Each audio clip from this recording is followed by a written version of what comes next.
Good morning बच्चों। हम लोग अगले वीडियो में मानव विकास के बारे में पढ़ चुके हैं। आज के वीडियो में हम लोग मानव विकास के 4 स्तंभ के बारे में पढ़ेंगे। चलिए, मानव विकास 4 स्तंभ पढ़ थे। मानव विकास का भवन। मानव विकास का भवन जिन 4 खंभों पर टिका हुआ है, जिन 4 खंभों पर टिका हुआ है, उन्हें मानव विकास के 4 स्तंभ कहा जाता है। मानव विकास के 4 स्तंभ निम्न हैं। से पहला है समता, दूसरा है सतत पोषणीयता, तीसरा है उत्पादकता, चौथा है सशक्तिकरण। तो इसमें हम लोग पहला हेडिंग पढ़ेंगे समता। समता बराबरी के भाव को समता बराबरी के भाव को व्यक्त करने वाला शब्द है।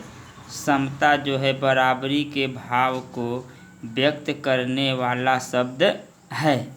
अर्थात जो समता है, जो बराबरी के भाव को व्यक्त करने वाला शब्द है।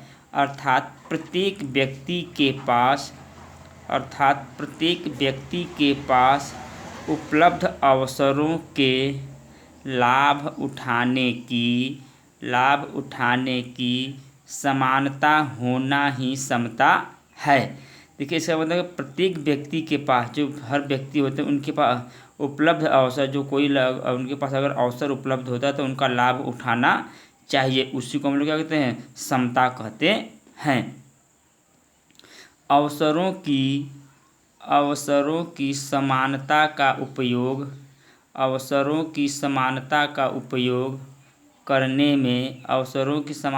उपयोग करने में लिंग, प्रजाति, आय और जातिवाद की बाधाएं नहीं होनी चाहिए। देखो, जो अवसर होता है उनका समानता का उपभोग करने में, मतलब लिंग, जाति, आय, मतलब उसमें लिंग जातिवाद नहीं होना चाहिए। उसमें आय और जातिवाद की बाधाएं नहीं होनी चाहिए। भारत में स्त्रियां और आर्थिक दृष्टि से दुर्बल वर्ग के बच्चे विद्यालयों में अपनी पढ़ाई पूरी नहीं कर पाते। देखिए, भारत में जो आर्थिक दृष्टि से पिछड़े लोग होते हैं, कुछ ऐसे भी जो होते हैं कि जो दुर्बल, कमजोर, पैसा अधिक न होने का वे बच्चे अपनी पढ़ाई पूरी नहीं कर पाते हैं। इसमें भारत सरकार द्वारा इन गरीब बच्चों को पढ़ाई पूरा करने के लिए भारत सरकार द्वारा छात्रवृत्ति योजना के तहत इनको पढ़ाई पूरा करने का अवसर मिलता है। नहीं तो निर्धनता, बेरोजगारी तथा दयनीय पारिवारिक दशाएं उन्हें पढ़ाई बीच में छोड़ने को विवश करती है। अगर जिस परिवार की दयनीय स्थिति खराब होती है, उस परिवार के बच्चे बीच में ही पढ़ाई अपनी दयनीय स्थिति कारण छोड़ देते हैं, जिससे उनका विकास बाधित हो जाता है। दूसरा है सतत पोषणीयता। देखिए, सतत पोषणीयता से आशय प्रत्येक पीढ़ी को अपने पर्यावरणीय और वित्तीय संसाधनों के उपयोग की समानता और स्वतंत्रता मिलने से लगाया जाता है। देखिए, इसमें जो सतत पोषणीयता होता है, पोषणीयता आशय प्रत्येक पीढ़ी, जो मतलब पीढ़ी आती है, एक पीढ़ी से दूसरी पीढ़ी जाते हैं, अपने पर्यावरण और वित्तीय से अपने पर्यावरण को हमेशा उसका उपयोग करते हैं और अपने पर्यावरण को हमेशा बचाते रहते हैं। इससे स्वतंत्रता मिलने से लगाया जाता है। प्रत्येक पीढ़ी को सतत पोषणीयता के लिए संसाधनों का उपयोग विवेकपूर्ण ढंग से करना चाहिए। देखिए, प्रत्येक पीढ़ी, जो आने वाली पीढ़ी होती है, उनको अपने पर्यावरण के संसाधनों का उपयोग ढंग से करना चाहिए। जिससे कुछ हमारे जो खनिज पदार्थ हैं इनका अधिक उपयोग करने से समाप्त भी हो सकते हैं, क्योंकि इनमें से किसी भी एक का दुरुपयोग भावी पीढ़ी के विकास मार्ग में बाधाएं खड़ी कर सकता है। देखिए, जो इनमें जो प्राकृतिक संसाधन हमको प्रदत्त मिला है प्रकृति द्वारा, अगर उनमें से किसी एक का हम दुरुपयोग करते हैं तो आने वाली पीढ़ी जो होती है हमारे, उसको क्या कहते हैं, उसको विकास के मार्ग में बाधाएं खड़ी उत्पन्न हो सकती है। बालकों और बालिकाओं को विद्यालयों में शिक्षा के उचित अवसर दिए जाने चाहिए। देखिए, लड़के चाहे लड़कियों, उनको विद्यालय में पढ़ने के लिए शिक्षा के उचित अवसर दिए जाने चाहिए, क्योंकि भारत सरकार द्वारा चाहे लड़का चाहे लड़की सभी के लिए एक समान शिक्षा की व्यवस्था की गई है। अन्यथा युवा अवस्था में वे अवसरों की समानता से हाथ धो बैठेंगी, क्योंकि जब वो युवा अवस्था जब बड़ा होंगे अपने, तो ये क्या होगा, वो किसी अवसर समानता किसी हाथ धो बैठे, उनको अगर शिक्षा के वंचित किया जाएगा तो किसी प्रकार के अवसरों का लाभ नहीं उठा सकते हैं, जिससे उन्हें बेरोजगार के समान विकल्पों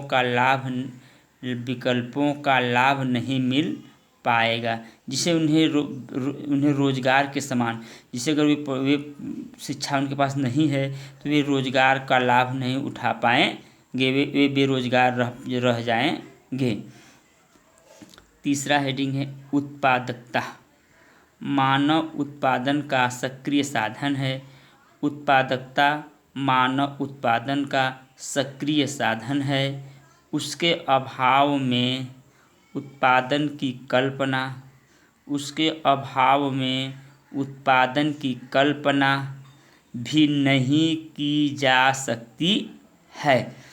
देखिए, क्या गया, मानव जो उत्पादन का सक्रिय साधन, देखो मनुष्य जो होता है उत्पादन का सक्रिय साधन है। उसके अभाव में जो मनुष्य नहीं रहेंगे तो उसके अभाव में उत्पादन की कल्पना नहीं की जा सकती है। मनुष्य के अभाव में उत्पादन की कल्पना नहीं की जा सकती है। उत्पादकता से आशय मानवीय श्रम की